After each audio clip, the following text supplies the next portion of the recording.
Բա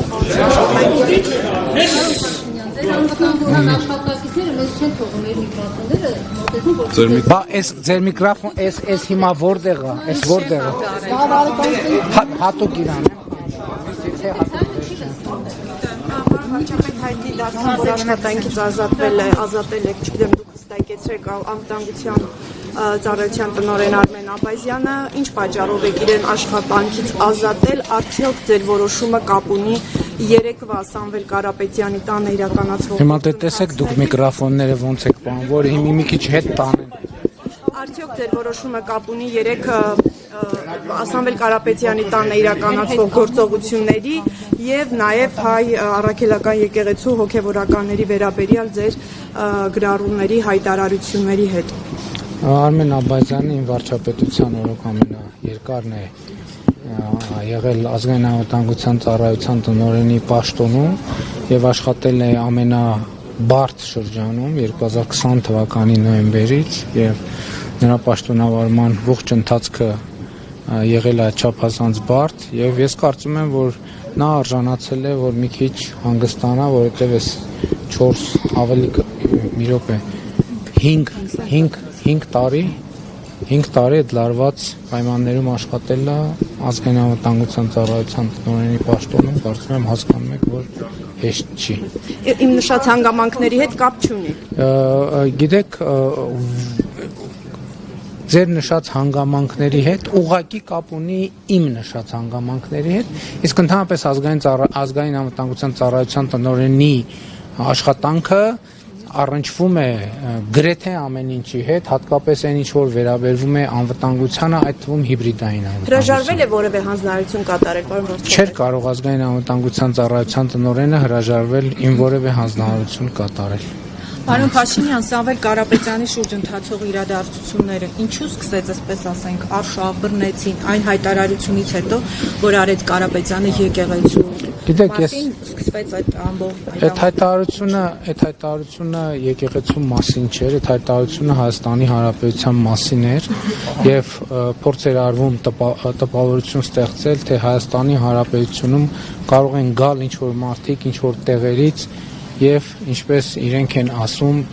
իրենց ձևերով ինչ որ բան անել եւ Հայաստանի Հանրապետությունը ունի արձագանքի կոնկրետ լծակներ եւ ես չեմ հանդուրժի ընդհանրապես որևէ մեկի լեզուն պտտվի տենց բան ասի ես ընդհանրապես խորհուրդ եմ տալիս որ որևէ մեկի լեզուն չպտտվի տենց բան ասի որովհետեւ գիտեք Հայաստանի Հանրապետությունը ժողովրդավարական երկիր է եւ Հայաստանի Հանրապետությունում յուրաքանչյուրը ունի կարծիք արտահայտելու հավաքներ անցկացնելու, քաղաքական եւ հանրային կյանքի մասնակցելու իրավունք, բայց Հայաստանի Հանրապետությանը սպառնալ որևէ մեկը չի կարող եւ ես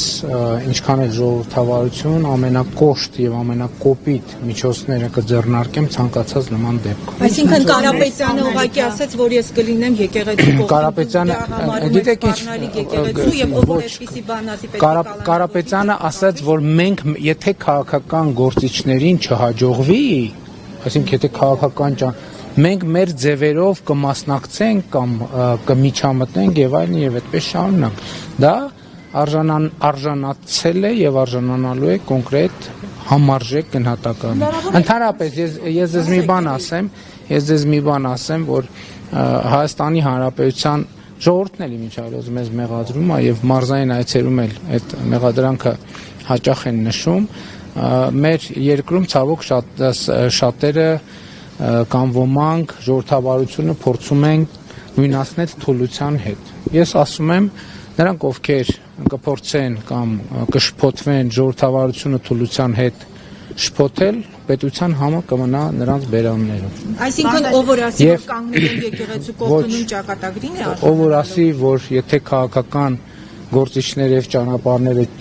չաշխատեն մենք մեր ձևերով կմիջամտենք արժանանալու է մենք մեր ձևերով կմասնակցենք արժանանալու է այո եւ ուրիշը ասեմ ես կարծում եմ նաեւ հիմա արդեն հայտնի է իմ կարծիքով նաեւ այդ հայտարարությունը ընդհանրապես կապ չունի ոչ եկեղեցու ոչ եկեղեցու շահերի հետ ես ուղիղ 1 ամիս առաջ 1 ամիս ժամկետով տվել էի կառավարության անդամներին վերաբերելի անդամներին հանձնարարական, որ կամ հեծին կողմից ժողովրդին հասցված վնասը պետք է վերականգնվի, այդ ինչ պատմություն է, իմ բազմաթիվ մարզային այցելությունների ընթացքում ես զարմանքով եւ զայրույթով դրա մասին հրապարակային խոսել եմ մի քանի անգամ, զարմանքով եւ զայրույթով արձանագրեցի, որ ըստ էության հեծը իր գործունեության արդյունքում Հայաստանում գրեթե էներգետիկ ճգնաժամ է ստեղծել եւ հիմա նաեւ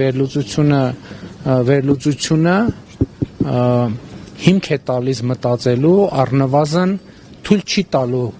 չի տալիս հրաժարվել այդ մտքից, որ այդ ամեն ինչը արվել է եւ արվում է Հայաստանում ներքին հանրային դժգոհություն գեներացնելու համար։ Բայց ես տվել էի հանձնարարական, որ մի ամսվա ընթացքում կամ պետք է հստակ ժողովրդին հասցրած վնասը վերականգնելու մեխանիզմներ դրվեն, կամ հեծը պետք է ազգայնացվի, այսինքն պետականացվի։ Իմ հանձնարարականի օրը լրանում է հունիսի 21-ին, եւ ես այդ ակտիվացումը ուղիղ կապում եմ իմ այդ հանձնարարականի, իմ այդ որոշման, որովհետեւ կառավարության անդամները սկսել էին աշխատել, հեծին հստակ ուղերձ տվել էին, որ տեսեք, եկեք կամ հստակ հաշվարկում ենք ժողովրդին ինչ վնաս եք հասցրել, ոչ միայն ժողովրդին, պետական եւ մասնավոր կազմակերպություններին, որովհետեւ որ գյուղ գնում եմ, որ համայնք գնում եմ, որ մարզ գնում եմ, մարդիկ համատարած ինձ առաջ ուղիղ հարց են դնում, ասում են հոսանք անջատվել է, մի հատ լվացքի մեքենա ունեինք, վառվել է, մի հատ սառնան էինք առել, վառվել է, հեռուստացույց ունեինք, վառվել է, ով է դրա պատասխանը տալու։ Երբ որ դա 1 դեպք է, 2 դեպք է, 3 դեպք է, դա ուրիշ իրավիճակ է։ Ես Լոռու մարզում այց եմ կատարել, Լոռու մարզի իմ այցի ժամանակ ես ուր մտել եմ, հոսանք չի եղել։ Ուր մտել եմ կամ եղել է, անջատվել է։ Դպրոց կլինի, մանկապարտեզ կլինի, հյուրանոց կլինի, մասնավոր հիմնարկ կլինի, համայնքային հիմնարկ կլինի։ Սա անհանդուրժելի վիճակ է եւ ասում եմ, եկեղեցին տվյալ դեպքում հեծի շուտով նախկին սեփականատերերի համար ընդամենը ծխած ածկույթ է։ Ներողություն, բայց պայմանը արդեն խախտում ենք, էլի։ Ենթադրում եմ, որ ոչ, իրենն է։ Պարոն Փաշինյան, հիմա Սամվել Կարապետյանը երեք հայտարարեց, որ թքած ուղի հեծի հետ կապված գործընթացների վրա, այսինքն դուք բիզնես այս գործունեությամբ դադարեցման կամ ազգայնացման անվան տակ չեք կարող իր մտադրություններից նրան հետ պահել, այսինքն ինչ եք անելու Սամվել Կարապետյանի հետ, քրեական գործեր են հարուցվելու, ներդրումները ամբողջ տարիներն, որ ինքը իրականացրել է, դրանք բոլոր ազգայնացվելու են, ինչ գործողություններ եք անելու Սամվել Կարապետյանի հետ եւ ինչպես եք Բեհափարի հետ կապված գործընթացները իրագործելու ձեր ուզած սցենարով դուք ուզում եք հեռացնել նրան Բեհարանից։ Հայաստանի Հանրապետությունում կա իրավակարգ եւ այդ իրավակարգի շրջանակներում կարծում եմ ամենաարագ եւ արդյունավետ գործելու տեղը ազգային ժողովն է, կարծում եմ մեր մասնագետները քննարկում են արդեն ազգային ժողովի քաղաքացիական պայմանագիր խմբակցությունը եւ ազգային ժողովում արդեն կա նախագիծ, օրենքի նախագիծ, որտեղ ձեր բոլոր հարցերի պատասխանը տրվում է հեծը ազգայնացնելու մասին օրենքի նախագիծ եւ կից օրենքներում կամ օրենքում փոփոխություններ կատարելու նախագիծ ամեն ինչ տեղի կունենա օրենքով։ Քրեական վարույթները դրա հետ այս տրամաբանությամբ կապ չունեն, կապ կստեղծվի թե չէ, այդ արդեն ուրիշ խնդիր է, բայց բում process-ը, հա?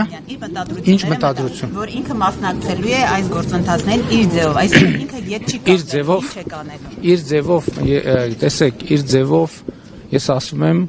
այդպես ասած, Հայաստանի Հանրապետությունում քաղաքական գործունեություն կարող է ծավալել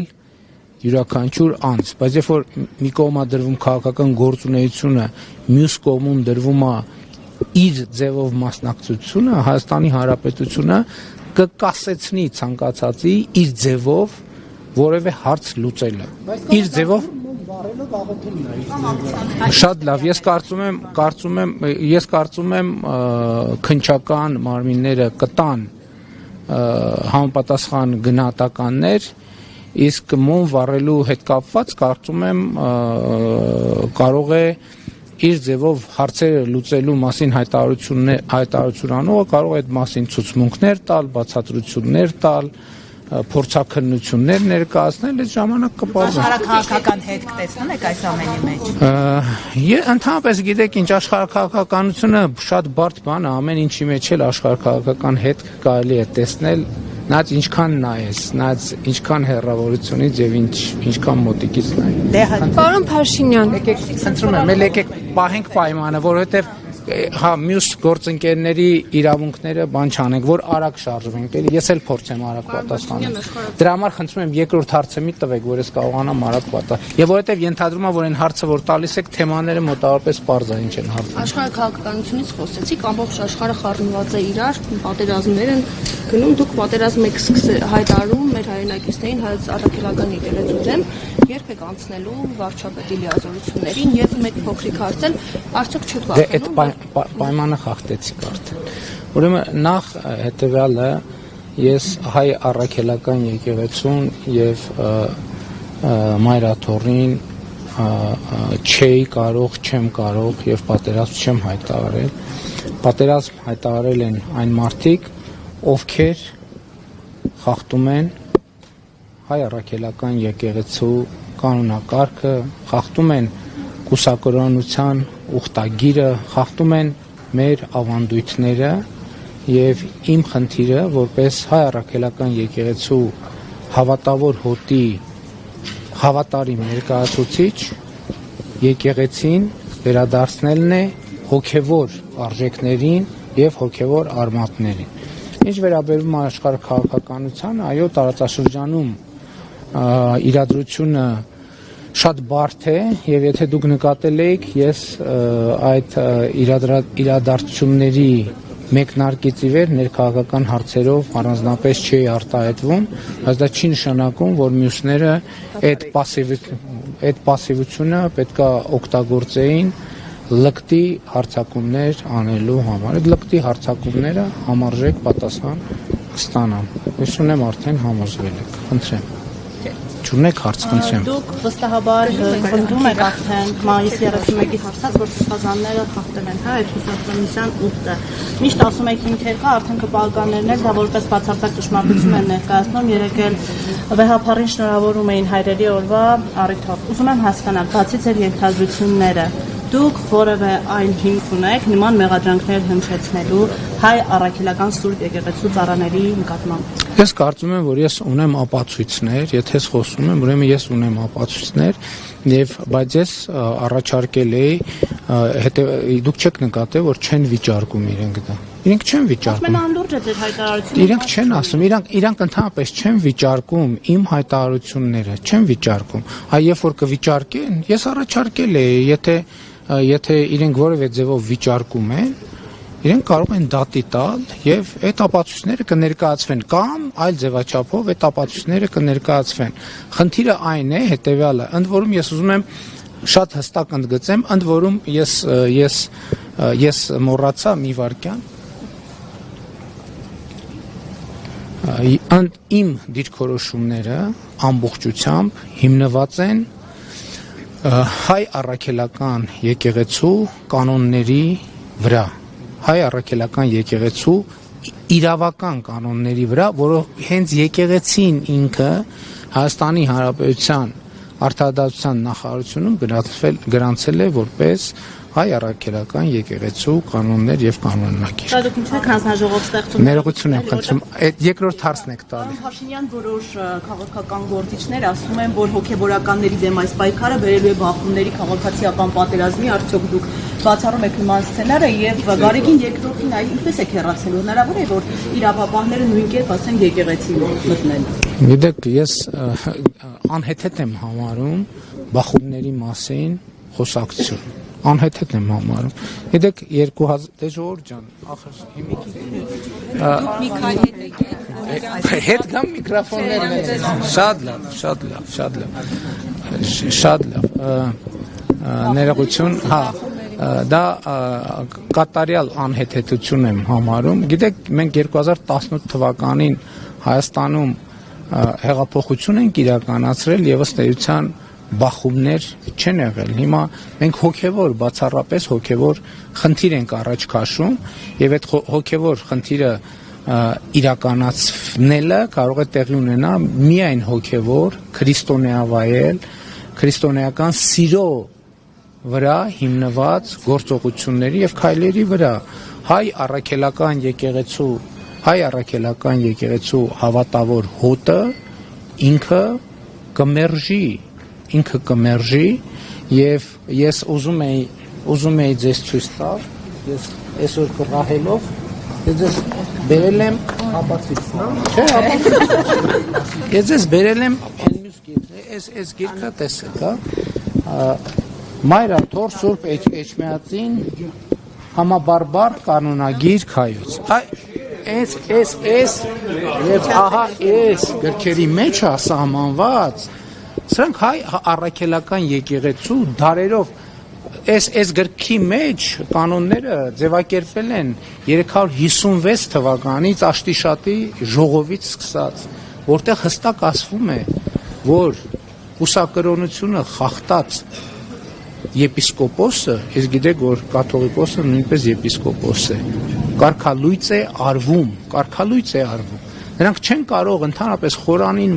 մոտենալ, նրանք չեն կարող հաղորդակից լինել հայ առաքելական եկեղեցու սրբություններին, եւ դա ոչ թե ես եմ ասում, դա սահմանված է մեր նախնիների սուրբ ավանդով, պատգամով եւ կանոններով։ Այստեղ ահագին բառեր կան իմիջայլոց, ես կարդացել եմ, ահագին բառեր կան, ես հիմա հումոր չեմ ասում, նոր բառեր էլ կան, ձեզ ծանոթ բառեր էլ կան, անծանոթ բառեր էլ կան, բայց այսօր չեմ կարծում, թե մենք գիտեք ինչ, ես առավոտյան շատ վաղ եմ արթնանում եւ ամեն օր գոնե 1.5 ժամ նվիրում եմ ընթերցանությանը։ Եկեղեցու, գիտեք ինչ, վերջին շրջանում, վերջին ամիսներին հիմնականում հայ ժողովրդի պատմությանը, մեր եկեղեցու պատմությանը, մեր եկեղեցու ավանդներին, մեր եկեղեցու կանոններին, սուրբ գրյան ընթերցումներին եւ այլն եւ այդպես շարունակ։ Այո, արդեն այս կողմից Սկսենք։ ներողություն որ։ Հա, շատ լավ։ Խնդրեմ։ Ինչպես կապետանեք նաև Ռուսաստանի արձագանքներին, Ձեզ հերթ կհասնի, խնդրում եմ։ Սամվել Կարապետյանի հետ տեղի ունեցած իրադարձություններից հետո Ռուսաստանի արձագանքները հիշեցել, թե Մելանիա Զախարովան, թե Վլադիմիր Սոլովյովը,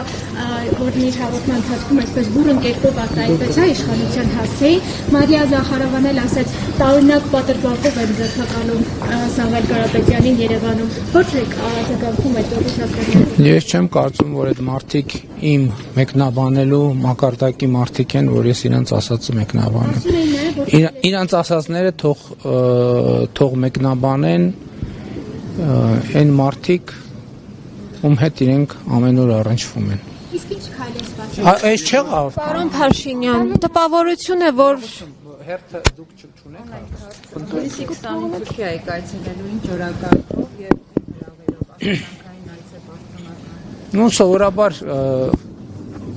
նման այցերի ժամանակ կողմերը համատեղ հայտարարությամբ են հանդես գալիս, բայց քանի որ մեր գործընկերները մի քիչ անհամբեր են գտնվել, այո, այդպիսի պլան կա, այցի օրակարգի վերաբերյալ կլինի համատեղ հայտարարություն, ես կարող եմ ասել, որ իրոք այո, այցը նախատեսված է եւ այցի վերաբերյալ ուղղակի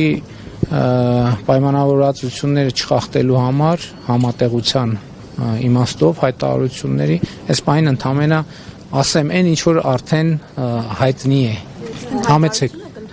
չէ նկատի ունեմ այցի մասին հայտարարություն եւ այլն արդյունքները տեղում խնդրում եմ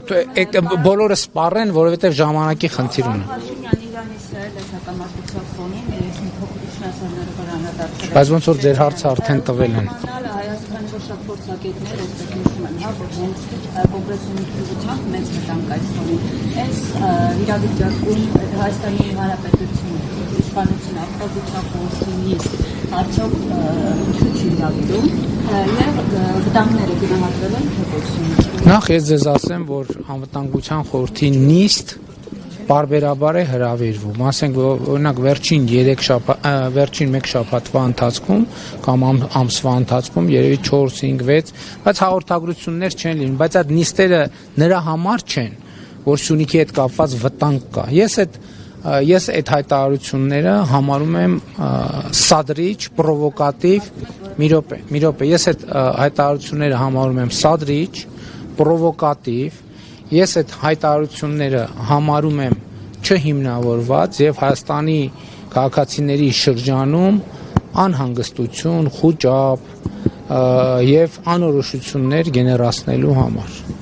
Հայաստանի Հանրապետությունը եւ Ադրբեջանի Հանրապետությունը համաձայնեցրել են խաղաղության եւ միջպետական հարաբերությունների հաստատման մասին համաձայնագրի նախագիծը եւ ինչպես ասել եմ, Հայաստանի եւ Ադրբեջանի միջև նոր պատերազմ չի լինելու է խաղաղություն։ Պարոն Փաշինյան, տպավորությունը, որ դուք այս երկրի դատավորն եք փորձում լինել, ԱԱԾ պետն եք, կոշկակար եք, բոլորը փորձում են կատարել ձեր քմահաճույքները, սա է արդյոք ձեր ժողովրդավարությունը եւ խնդրում եմ արցախցիների պահով, դուք բերել եք ձեր հայրենակիցներին այստեղ եւ պատասխանատվություն եք կրում, ինչ է սպասվում արցախցիներին այսքանից հետո, 40,000-ները կտրեցիք, մարդիկ մնացել են անտուն, խնդրում եմ, որպես երկրի պատասխանատվություն կրեք ձեր հայրենակիցների առաջ եւ պատասխանեք իմ այս հարցին։ Դուք ձեր հարցի մեջ նշեցիք, որ բոլորը փորձում են կատարել իմ քմահաճույքները։ Հիմա որ դուք ասեք, դուք իմ որ քմահաճույքն եք փորձում կատարել, ես ձեր հարցին կպատասխանեմ։ Բոլորը, դուք եք բոլորի մեջ մտնում, օրինակ դուք որ քմահաճույքն եք հիմա։ Ես գիտեք ինչ, ներողություն եմ խնդրում, ներողություն եմ խնդրում, ես հարցը լսեցի եւ հարցին պատասխանեցի, խնդրեմ։ Իսկ արցախցիների պահով չեք ուզում անդրադառնալ։ Կանդրադառնամ, հեսա կհարցնեմ։ Պարոն Փաշինյան, արդյոք ձեզ հայտնի դարձել են տեղեկություններ այն մասին, որ Ինչն է խնդիրը, ոնց սխալ ենք կանգնած։ Հա? Մեզ են նախատում։ Շատ լավ։ Պարոն Փաշինյան, արդյոք ձեզ հայտնի են եղել տեղեկություններ այն մասին, որ կաթողիկոսը Մինսկում հանդիպել է Ալեքսանդր Լուկաշենկոյի եւ Գագիկ Ծառուկյանի հետ, թե ոչ, եւ եթե ապա մանրամասները ձեզ հայտնի են, թե ոչ, եւ Արդեն երկրորդ հարցն եք տալի։ Ենթահարցը, դուք երբ եք քրիստոնեությունը ընդունել, ինչու է այս հարցը առաջանում, որովհետեւ դուք շուրջ 1 ամիս առաջ է, որ սկսել եք այս եկեղեցին մաքրելու գործընթացը, եւ եթե քրիստոնյան տեսնում է, որ եկեղեցում խնդիր կա, պետք է չնայի լրագրող է, պատգամավոր է, վարչապետ է, պետք է շտապ քայլեր ձեռնարկի, բայց որ դուք այս վերջում եք սկսել այս գործընթացը, հարցեր են առաջանում, ինչու այս փուլում։ Գիտեք, ես նաև Մինսկից ոչ մի տեղեկություն չունեմ։ Իսկ այս հարցի վերաբերյալ իմ դիտարկումները, իմ կարծիքները, դիրքորոշումները ես սկսել եմ արտահայտել շատ վաղուց իմ լրագրող եղած տարիներին, եւ եթե ձեզ հետաքրքիր լինի, կտեսնեք, որ այդ թեմայով տասնյակ հոդվածներ եմ գրել, անդրադարձել եմ եւ այլն եւ այդպես շարունակ, բայց ես ձեզ նաեւ ուղիղ ու անկեղծ ուզում եմ ասեմ, ինչքան էլ դա ես հասկանում եմ, որ մի մասին միամիտ կթվա, իսկ մյուս մասին կթվա ոչ իրական, ես երկար ժամանակ ես չեմ հավատացել այդ լուրերին, որովհետեւ ես ուղղակի չեմ մտածել, որ այդպիսի բան կարող է լինել։ Ես հիմա հասկանում եմ իհարկե, որ սա մի քիչ տարօրինակ է հնչում այդ առումով, բայց այն պահից, երբ որ ինձ համար այդ փաստերը եղել են ապացուցելի, ես հասկացել եմ, որ չեմ կարող որպես հայ առաքելական եկեղեցու հավատավոր հետևորդ չեմ կարող ուղղակի անտարբերության մատնել այդ հարցը։ Ես վարչապետի ինչ լծակ եմ օգտագործել, այդ ներողություն, այդ էջը ես բացել եմ 2011 թվականի,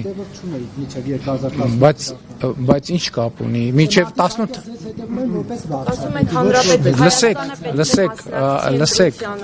լսեք,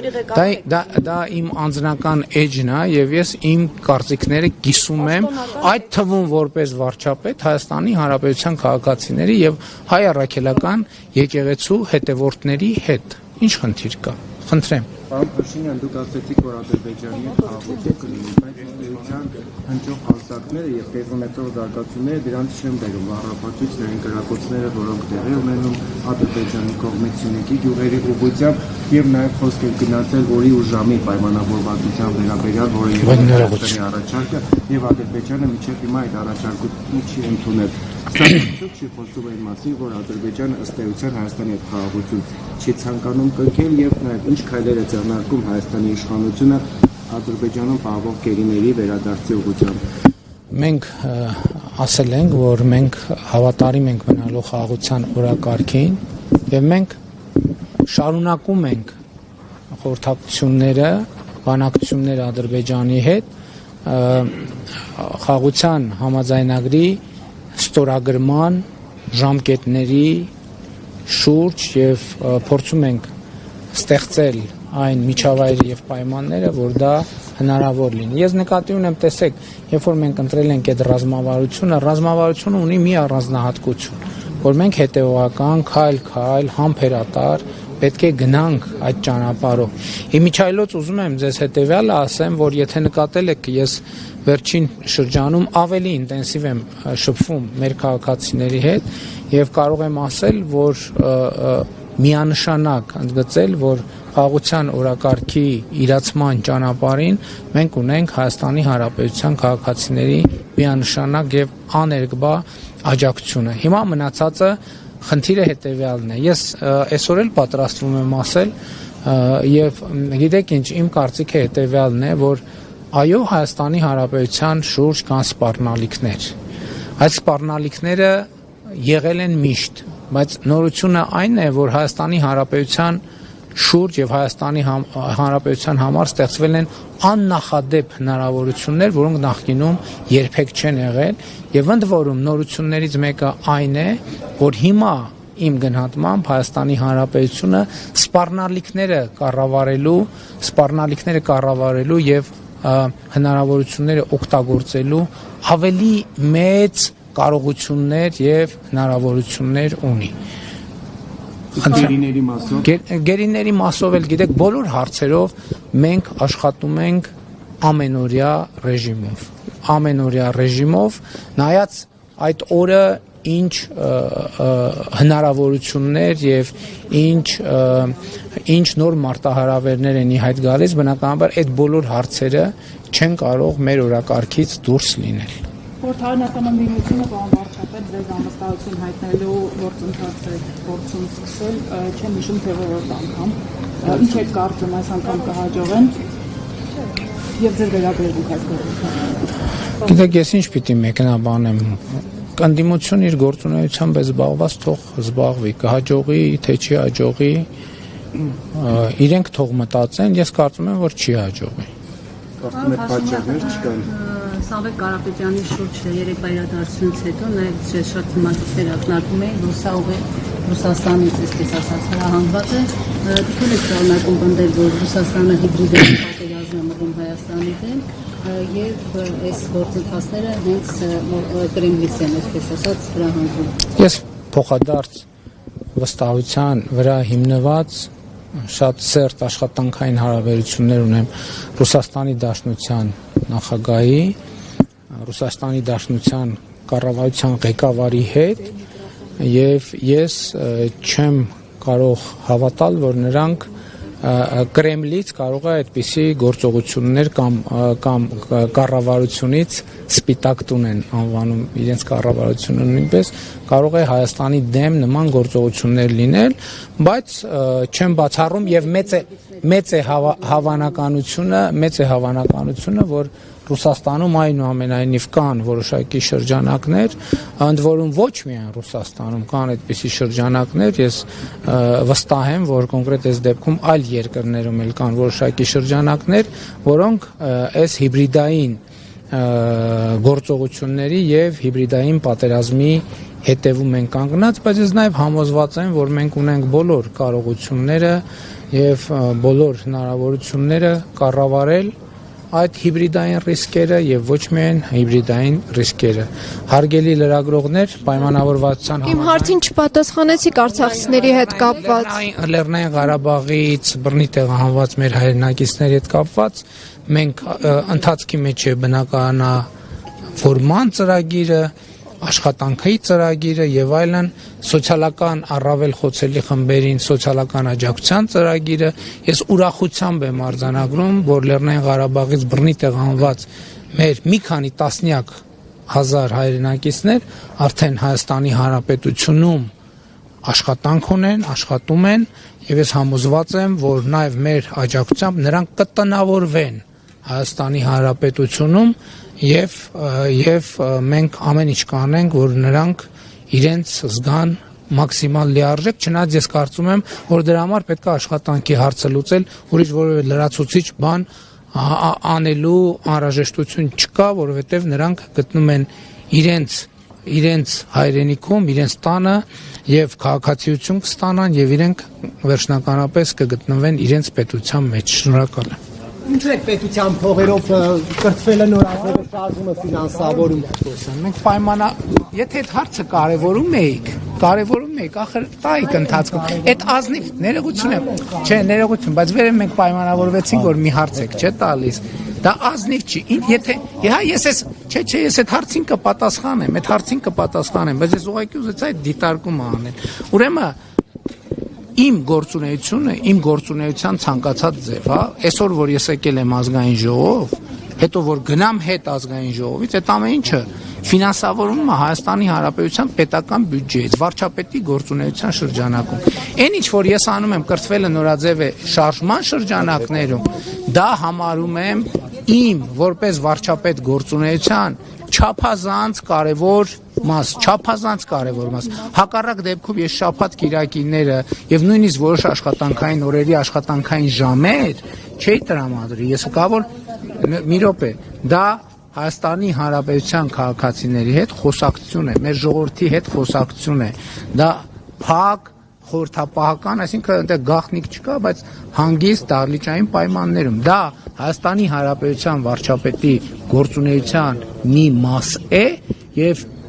Հայաստանի Հանրապետության վարչապետի գործունեությունը չի կարող ֆինանսավորվել այլ աղբյուրից, բացի Հայաստանի Հանրապետության պետական բյուջե։ Ընդ որում գաղտնիք չի։ Դա այդ գումարները վարչապետի գործունեության առողակարգային եւ այլ ծախսերի մեջ է, որը միշտ էլ գաղտնի է եղել եւ այդպեսին է։ Այսինքն դա ընդ որում ես ուզում եմ ձեր ուշադրությունը հրավիրեմ այն հանդիպումներին, որոնտեղ ես չեմ մասնակցում, այսինքն Հայաստանի Հանրապետության վարչապետը չի մասնակցում, դա պետական բյուջեի չի ֆինանսավորում։ Արդեն ես հիմա մանրամասները չեմ կարող ասել, բայց այնտեղ որտեղ ես եմ մասնակցում, այո։ Շնորհակալ եմ։